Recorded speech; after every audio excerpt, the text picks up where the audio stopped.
শীতে প্রচুর aquarium fish মারা যায় কি কারণে? কি কি খাবার খাওয়ালে ফিশ সুস্থ থাকবো? কি কি যত্ন নিলে ফিশ সুস্থ থাকবো? আজকের ভিডিওটা হয়েছে যে এগুলো নিয়েই। আশা করা যায় আজকের ভিডিওটা কি কি যত্ন নিলে কি কি খাবার খাওয়ালে মাছ মারা যাবে না, আজকের ভিডিওটা দেখলেই বুঝতে পারবেন। আর চলুন ভিডিওটা শুরু করা যাক। আসসালামু আলাইকুম। দেখা যায় শীতকালের ভিতরে মাছ খাওয়া দাওয়া কমায় দেয়, শীতকালের ভিতরে মাছ অ্যাকুরিয়ামের ভিতরে ঘোরা চলাফেরাও কমিয়ে দেয়। কি কারণ? শীতকালে সকল প্রাণীর হজম শক্তিটা কমে যায়। এই কারণে মাছেরও শীতকালে হজম শক্তিটা কমে যায় খাবারটা। এই কারণে আপনাদের করণীয় হচ্ছে, আপনারা যদি মাছেদেরকে 3 বেলা খাবার দেন, আপনাদেরকে খাবারটা কমিয়ে 1 বেলায় দেওয়া লাগবে। শীতকালে পানির টেম্পারেচার কিন্তু কমে যায়। মাছেদের জন্য শীতকালে অ্যাকুরিয়ামে পানির টেম্পারেচার 27 থেকে 28 ডিগ্রি পর্যন্ত হলে আর কি ভালো হয়। আর আপনার ট্যাঙ্কটা যদি পার্মানেন্ট ট্যাঙ্ক হয় তাহলে 25 ডিগ্রি 26 ডিগ্রি থাকলেও কোনো সমস্যা হবে না। আর নদীর মাছের জন্য কোনো সমস্যা হয় না। নদীর পানি শীতকালে উপরের পানি যদি ঠান্ডা থাকে, নিচের পানি গরম থাকে।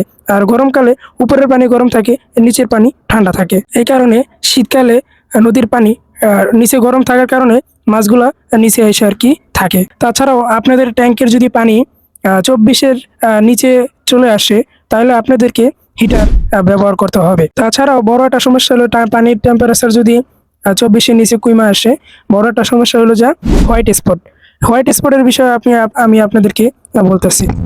আর যদি পানির টেম্পারেচার কমে যায় অবশ্যই আপনাদেরকে হিটার ব্যবহার করতে হইব। আর যদি আপনাদের ছোট অ্যাকুরিয়াম হয়ে থাকে ওই ক্ষেত্রে আপনারা কি করবেন? ছোট অ্যাকুরিয়ামের যদি হয়ে থাকে ওই ক্ষেত্রে আপনারা ওই অ্যাকুরিয়ামের উপরে ছোট একটা লাইট লাগাই দেবেন যাতে পানিটা সবসময় গরম থাকে। ছোট অ্যাকুরিয়ামে লাইট দেওয়ার কারণে হইব কি, আপনাদের ছোট যদি অ্যাকুরিয়াম বা জার থাকে, ছোট একটা লাইট দিলেন, ওইটার উপরে যদি আপনারা একটা ছোট লাইট দেন, ঠিক আছে, ওই লাইটের তাপমাত্রায় আর কি আপনার পানিটা সবসময় গরম থাকবো, কোনো সমস্যা হইব না। মাছগুলো সুস্থ থাকবো, ভালো থাকবো, কোনো সমস্যা হইব না। আরেকটা কাজ করতে পারেন, সেই কাজটা হয়েছে যে আপনারা সপ্তাহের ভিতরে একবার, যে জায়গায় মাসে একবার 2বার চেঞ্জ করতেন সেই জায়গায় একটু বেশি পরিমাণ চেঞ্জ করবেন। সপ্তাহে যদি একবার 2বার চেঞ্জ করেন, চেঞ্জ করবেন এমন টাইমে ওই সময় যাতে রোদ থাকে, সকালেও না রাত্রেও না। সেই ক্ষেত্রে আপনারা একটা কাজ করতে পারেন, শীতকালে থার্মোমিটার আপনারা পানি মাপতে পারেন। ওইটা আর কি বোঝা যাইব যে আপনাদের অ্যাকুরিয়ামের পানির কতটুকু পরিমাণ ঠান্ডা আছে, কতটুকু পরিমাণ গরম আছে। যদি আপনাদের বড় কোনো ট্যাঙ্ক থাকে, বড় অনেকগুলো মাছ রাখেন, ওই ক্ষেত্রে আপনারা একটা হসপিটাল ট্যাঙ্ক রাখতে পারেন। যদি কোনো মাছ অসুস্থ হয়ে যায় ওই ট্যাঙ্কে আপনারা যদি রাখেন হিটার সহ, তাহলে আমি মনে করি খুব ভালো হইব। ওই ক্ষেত্রে আরেকটা জিনিস প্রয়োজন হইব, রক সল্টস।